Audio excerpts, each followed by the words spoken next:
So when we're talking about Sicily, a lot of people get confused because of the indigenous grape varietals. But really, if you're breaking it down and you're wanting to have like a fuller bodied red wine, we can look at things like the Nero d'Avola. So the Nero d'Avola is a grape varietal that often is blended with Syrah. In this instance, it's blended with Frappato, which is a lighter, more acidic red from the region. And these give you a more rounded, fuller bodied red wine.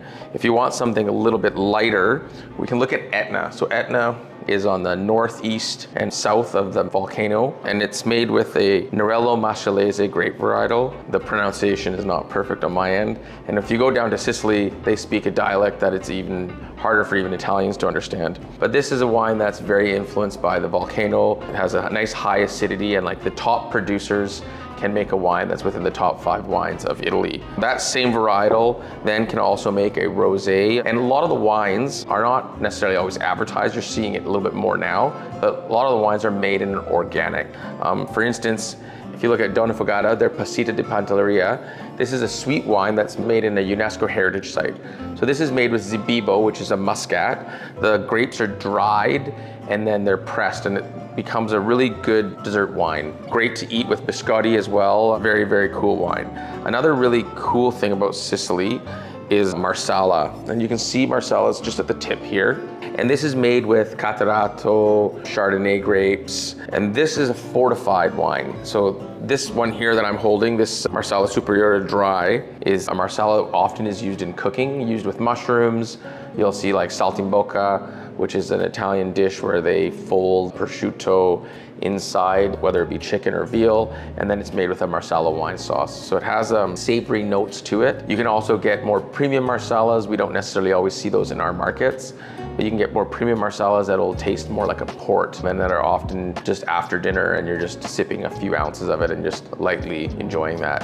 Another part of Sicilian wines are going to be varietals such as Grillo, which are a really crisp, dry white wine. They also have the Catarratto, which you also see blended with Chardonnay. Catarratto can also be made in like a sweeter style. So crudo here, this one here, we have the Nerello Mascalese, which is the red wine made in a rosé style. But they also make a blend of Zebibo and Catarratto, which offers a little bit of a sweeter Gewürztraminer style white wine. When we're talking about food pairings with Sicilian wines, if we're looking at things like the Nero d'Avola or this Planeta Cerasuolo, you'd be like pairing this with a little bit of a heavier dish. So this would be great with like, classically, you could do like steaks, or like if you're going to a barbecue and you're doing grilled meats. When you start to look at stuff like the Etna Rosso, which is a little bit lighter, but more complex, you don't want something that's too overpowering, but this would be a really good, even just decanting this with a nice simple pasta pomodoro, which is just a spaghetti with a nice light tomato sauce. Also just with cheeses, just enjoying that with evening. When you're pairing stuff with the rosé or the Grillo, which is the crisp white, these would go great with seafood. So if you look at the region, generally Italy, when they do wine pairings and the way their wine's made, generally wines are made for regional areas. So they have lots of fresh seafood in Sicily, lots of fresh produce. So that would be great with that. The Marsala, like I said, this is a great cooking wine, so this is great to add to dishes. So this, again, you would have making like a veal Marsala, would be great. I've made a risotto with mixed mushrooms and a Marsala wine, which is really good. And then the dessert wines, these sweeter wines, these are really good with biscotti, with cakes, and not like too sweet of a cake. I like more like an olive oil cake, something that is a little bit heartier. It's a really good pairing with that. So if we're going with everyday red wines, I like to pick these 2 Nero d'Avolas here. These are very approachable. They're organic as well. Like I said, organic is just really part of the culture there, but now they're starting to put it on labels for our markets. But these 2 red wines are really very like easy to drink, super approachable. They're great wines for their price points.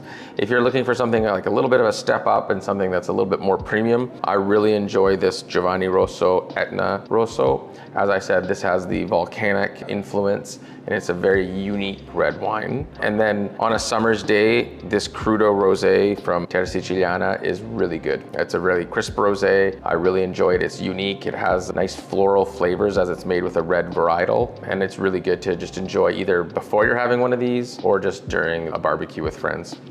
So this is just a nice little spread of Sicilian wines. It's a very light briefing of what we offer in store. But if you'd like to learn more, join our wine club, where we'll send more information on like great valued reds, unique wines, and some of the harder to find items from the region.